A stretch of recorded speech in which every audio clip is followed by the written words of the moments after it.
It's a lighthouse. It was Washington's tallest lighthouse. And it's like a mile off the beach. Well, not a mile, but pretty far. You probably can't even see it from the water.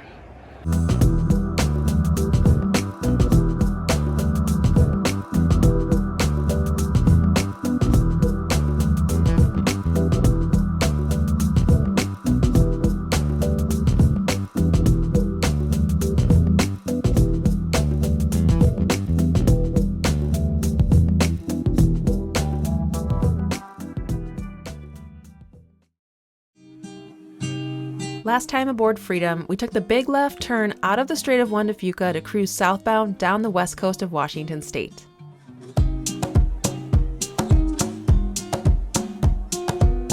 After a pretty amazing 30-hour trip and a flat bar crossing into Grays Harbor, we were happy to tie up at our slip at the Westport Marina for a few days, where we could explore and decide on our next destination.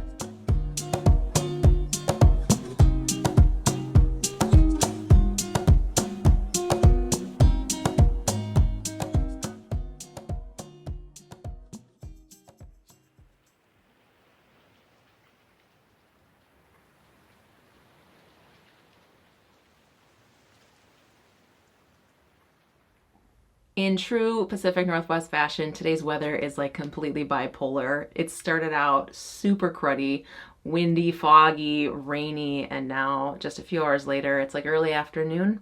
Right now, it's just miraculously like a beautiful day. Looks like the sun's out, blue sky. So we're going to finally take some time to explore Westport.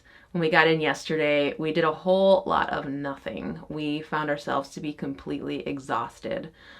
Once the excitement and that energy of getting here wore off after a warm breakfast and a shower, we just crashed for most of the afternoon. Had the best naps of our lives, took a little short walk around just to kind of see, where the heck we are, and came back, made dinner, and went to bed really early. So we feel pretty good today to finally see a little more of Westport. Hopefully today or tomorrow we'll get to go to the beach one day, take the scooters out, and just, enjoy what's here.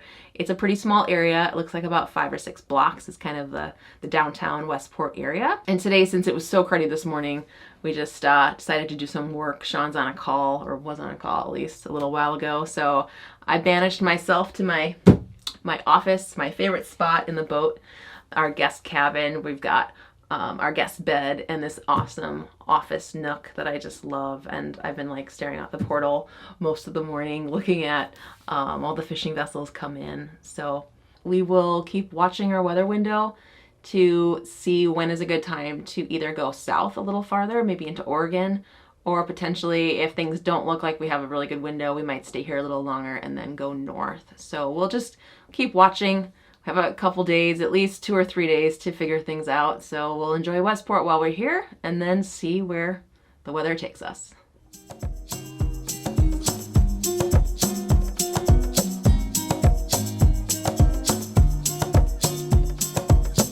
The small town of Westport, Washington is located on the south side of the entrance into Grays Harbor from the Pacific, directly across from the popular tourist town of Ocean Shores.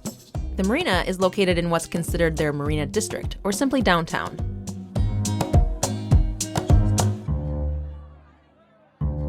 Here, you'll find restaurants, gift shops, ice cream shops, a maritime museum, boat and fishing stores, and a scenic boardwalk overlooking both Grays Harbor and the entire marina.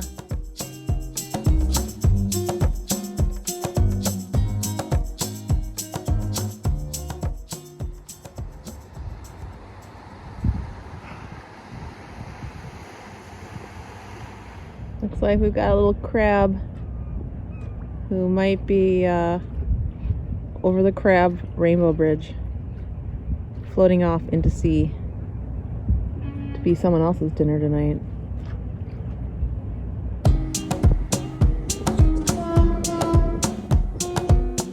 While Westport might seem small, its marina is actually the largest on the outer coast of the U.S.'s Pacific Northwest, and it's a great place to spend a few days while cruising the coast.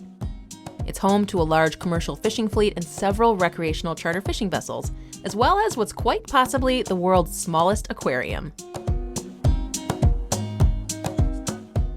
mind if I carry him through? Oh, no, absolutely. Let him walk or carry him or whatever you want to do on that. Oh, awesome. Cool. So for the two of you folks, that's $14.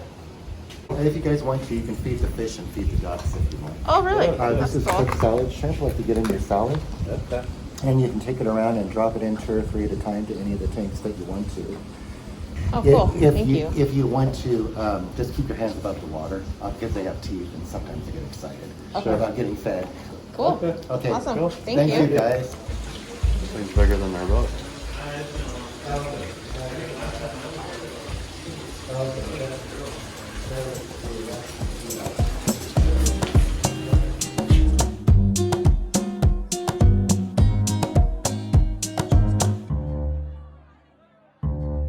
The Westport Aquarium is not only Washington State's oldest public aquarium, but it's also one of the few remaining private aquariums on the entire West Coast, supported by viewers like us.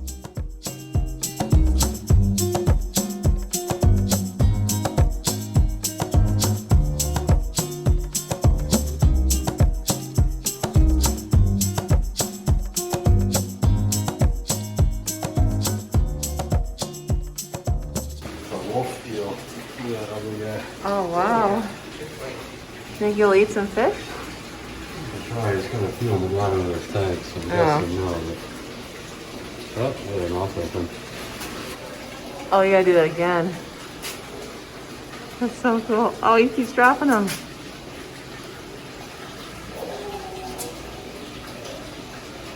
Oh, so gross.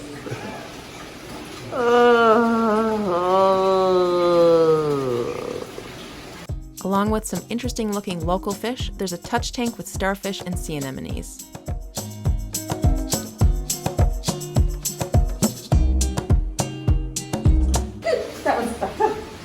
That one's suction. Oh, well, it's still over here.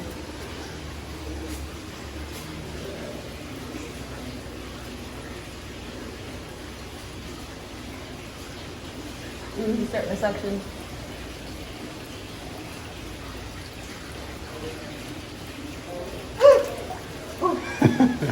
They're like, it's a quick suction. Oh, that's so cool. Behind a touch tank live a few large and very hungry ducks waiting patiently for an afternoon snack.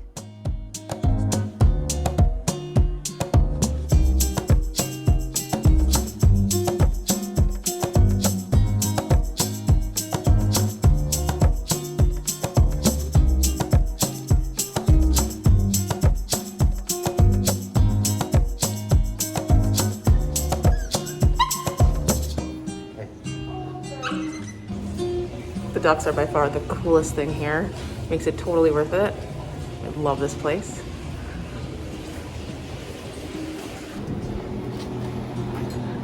How fun was that? Cool, huh? You can thank me for that one. I know. I absolutely hate museums, and I always swear I will never go into a museum every time Sean wants me to go to one, even a maritime museum. But aquariums, I'll do anytime.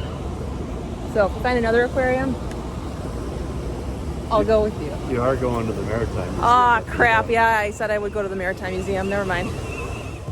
Well, luckily for me, the Maritime Museum wasn't open today. So instead, we got to see where Westport yachts are made and watch the day's oyster harvest get loaded onto trucks before going to hungry homes all around the Pacific Northwest.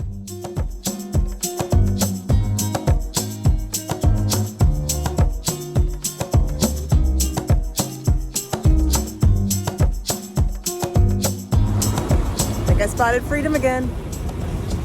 Always so exciting when we spot her. Right there. Does she look pretty? She's a pretty lady.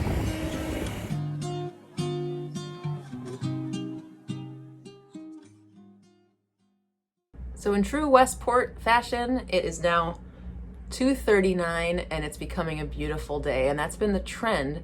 It's starting out every day foggy and a little just gray and foggy, being right here on the coast, but by between 2 and 3 it becomes a really nice day. So we're gonna get out and go to the beach. The beach is not too far. It's about a mile walk, and we were there when we first got here, and it looks like a pretty cool area. We'll go and spend the rest of the afternoon at the beach, and hopefully it stays nice out. So we're taking the scooters?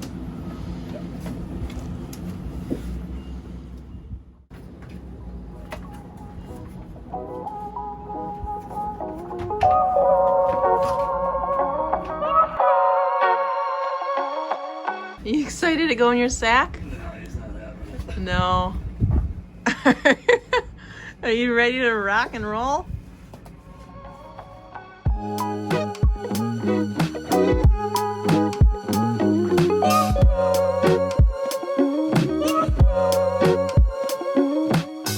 Less than 2 miles from the marina is the Dune Trail, which takes you on a long stretch of sandy beach located between the Westhaven State Park and the Westport Light State Park.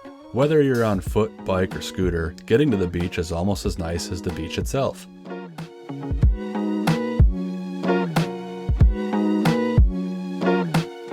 How was the ride? Good. You did good? Uh-huh. How you doing, Sol? You look happy as a little clam in a sack. You think so? The beach is a popular spot for surfers, kite flyers, sun worshippers, and of course four-legged beachcombers.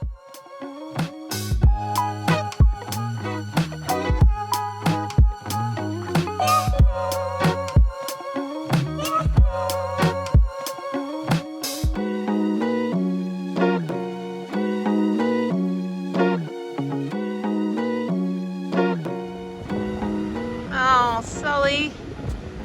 That was Mommy's towel. You're supposed to share with Daddy. Come on, buddy. After a few hours on the beach, I got a call back from the Port of Astoria confirming that they had room for us and were ready for our arrival the very next day. But there was still one last thing to see before leaving Westport.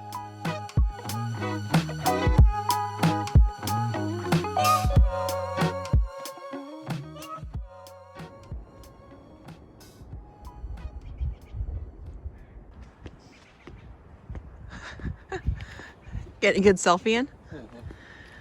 Well, this is cool. We can say we've been to the Washington's tallest lighthouse. Yep.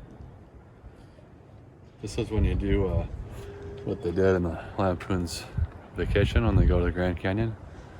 They drive there, they're driving cross country, so it's a long trek.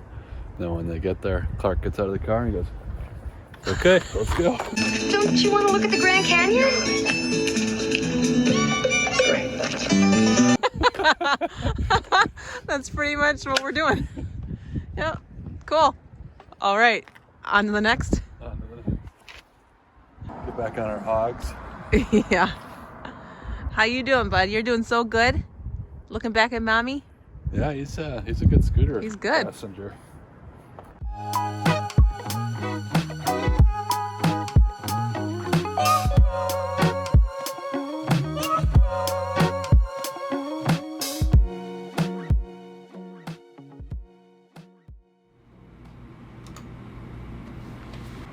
So this is today, starting. That's Wednesday.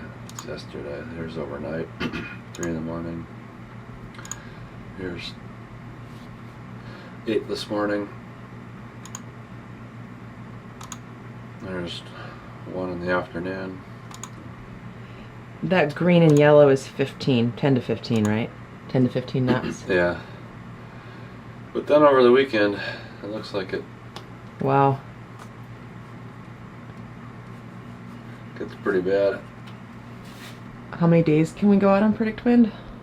This goes out to next Wednesday, so 7 days. And is it looking that bad the whole 7 days? What's that? What is next Wednesday? Yeah, this is next Wednesday right here. Oh, So so we're gonna be stuck in Astoria. might be. I'm sure this will probably change a little bit Yeah. between now and then. Are you also gonna check windy? Probably not. Not today. Not since we're just going to Astoria. If it was a longer passage, then I would check a few more things. But I think we're good for today. Should be a good ride. So today the wind waves are going to be 1 to 3 feet. There's going to be a westerly swell, 6 feet at 8 seconds. So probably be a little lumpier than when we came here, but at least it's a shorter day. Yeah. Getting kind of nervous. All right, glass bowl. You've got to go bye-bye. Put you away before you start to cause trouble on the trip. I have that feeling, that little nervous feeling in my stomach because the wind doesn't look amazing. It doesn't look horrible, but you know, there's potential for some rough seas. But we'll deal with it. And it's not too long of a ride. It's going to be 9, max 10 hours down there, give or take a little bit. So after coming here in 30 hours, that feels like nothing.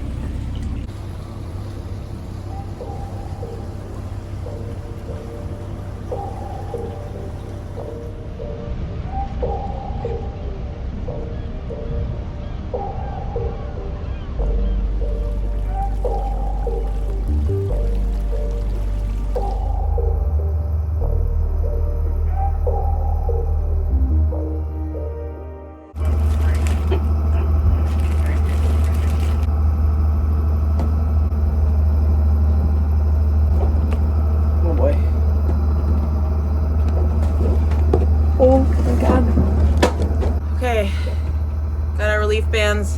Do you have yours? It's probably a good time for that. We're getting some pretty big swells here.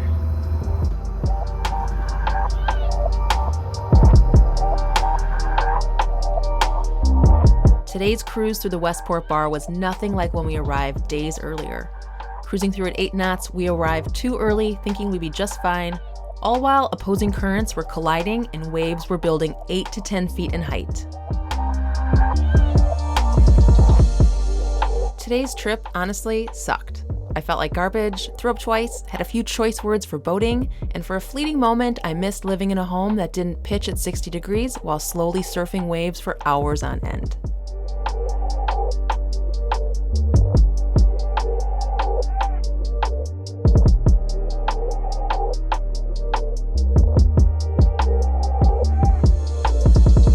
Like everything in life, nothing is as bad or as good as it might seem in the moment.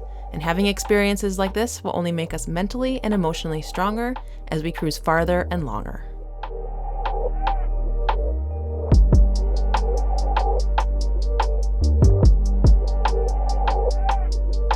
Thanks for watching. Be sure to subscribe and turn on your notifications so you don't miss next week's cruise into the Columbia River to Astoria, Oregon. See you next time.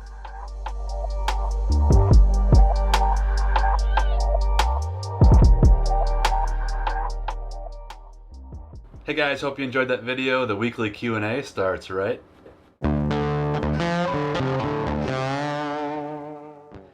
Welcome guys. First question this week comes from somebody in the UK, BSB11Cat. Quite the handle. Quite the handle. This person asks, what do you guys carry in terms of first aid supplies? And the answer is, it's very minimal, just a very basic first aid kit that we got on Amazon. It's a basic kit, but it's really big and it's got everything we could probably, or at least hopefully, need. There's one thing in particular that we definitely want to have on board soon, and it's a defibrillator. So an AED device in case of anything. Both Sean and I are CPR certified, so we would know how to use it. And we also recommend getting CPR certified, which is very easy. And then as we start to think about longer range cruising, we would also probably go to a doctor, and based on where we foresee ourselves being, we would ask for their opinion on what other things we need or could get to help us in case of anything. So the first thing that I'm thinking is maybe some kind of antibiotic or something like that, you know, get their take on, you know, if we're going to be in Mexico, if we're going to be in the South Pacific at some point, like what are things they would recommend having on board that we might not easily be able to get. Next question is from Jill in Woodbridge, Virginia. Yep, and we're combining it with a question from Jay-Z. We don't have a location from Jay-Z, but it's in regards to cleaning. You guys see me do a lot of cleaning on the videos. Jill's question is about how do you keep your engine so immaculate? What products and processes do you use? And Jay-Z asked a question about what products do I use for compounding, polishing, and waxing. So the engine first.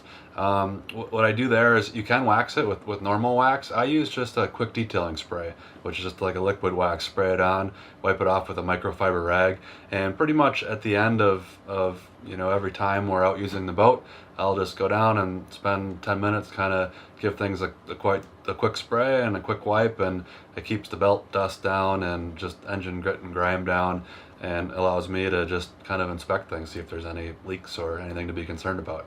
And then full disclosure, when we bought the boat, there was a few rusty spots on the engine, so I've done some paint touch-up in a few areas, which helps keep that at bay, and then the quick detail spray.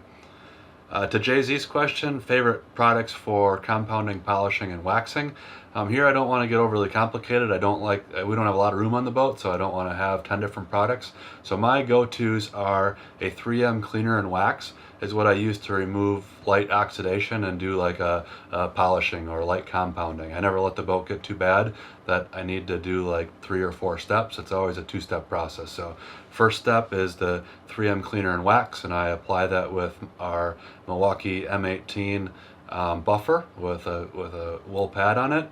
And after that, I come back and I hand wax the boat to have some protection after I've polished it. And for wax, I use Colonite's Fleet Wax. It's a paste wax. Just use a cotton bonnet to apply it, and then use microfiber rags coming after the wax is hazed to remove it. So that's all we use. Had good success with it over many years, and plan to continue using those 2 products. So good questions. Yep, and I'll leave a link to our affiliate page in the comments below. We have a page where we've got every product that we use for cleaning, as well as just some kind of favorite things that we have for the boat that we think would be helpful for other boaters, and even stuff like how we make these videos. So be sure to check that out if you're curious. Next 2 questions we're combining as well. A question from Anna from Rhode Island and Steve from La Crosse. Anna's question is, do you have a dehumidifier on board Freedom, and how do you deal with the dampness where you are in the water 24/7? And Steve's question asks about condensation, moisture during the winter months, and how do you keep it under control? In the summer, the air conditioning does a great job keeping the moisture out of the boat. In the winter, our reverse cycle heat doesn't work quite as well. Especially when we're cooking. Cooking with propane tends to throw a lot of moisture in the boat. So this year we are planning, really in the next month or 2 before rainy season sets in, we're going to install a dehumidifier on the boat. So we'll do a video on it, and we'll keep you guys up to speed on how well it's working for us. But a lot of the moisture in the boat tends to rise up in the pilot house, especially when we're cooking. Those windows will condensate over. So we're going to install the dehumidifier up in that area of the pilot house. And we're hoping that this winter is a little bit drier than the previous winters. So stay tuned. And our last question is from Chris, Kelly, and Nick. They are in BC, and I'm going to butcher this name. Tawasin or Swasin? So yeah, it's TS like tsunami, so I'm thinking Sawasin, BC. We'll just stick with that.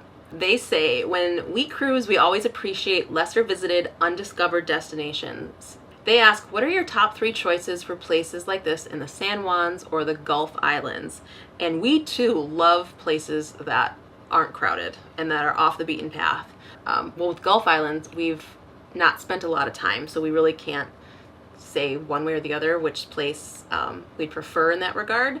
With the San Juan Islands, probably our top 2 Anchorage destinations that tend to not be as popular or as crowded would be the East and the West Sound areas on the south side of Orcas Island. We don't read a lot about that in Active Captain, which is a site where you can look at different anchorages and they kind of rate everything and give you some pointers on like where to go, how to get to shore. Those other 2 places we don't hear much about, and we don't see a whole lot of boats there when we look on marine traffic. And in the last couple months when we've been there, it's been great. It's not a popular place, but it's got so much to offer, as well as Patos Island. It's the northernmost San Juan island right north of Susha. And although it's very well known, it doesn't seem to be a place where a lot of boaters go because there's not a great anchorage. There's some mooring balls, but it gets a little dicey in the anchorage area, so I think people avoid it and might go on their dinghy. But when we were there, kind of in the height of the summer cruising season this year, there still wasn't anybody there, and it's beautiful and amazing. So East Sound, West Sound, Patos, as well as a place that we haven't been to more than a day, but recently we were somewhere that we're going to go back to soon and share with you guys because it is awesome. There was nobody there, and it's a well-known place, but not for boaters, but it should be. Thank you guys all so much, as always, for your questions. Check us out on Instagram if you have a question, or shoot us an email, and we'll do our best in upcoming videos to get every question answered. Cheers, guys. Have a great week. Cheers. See you guys later.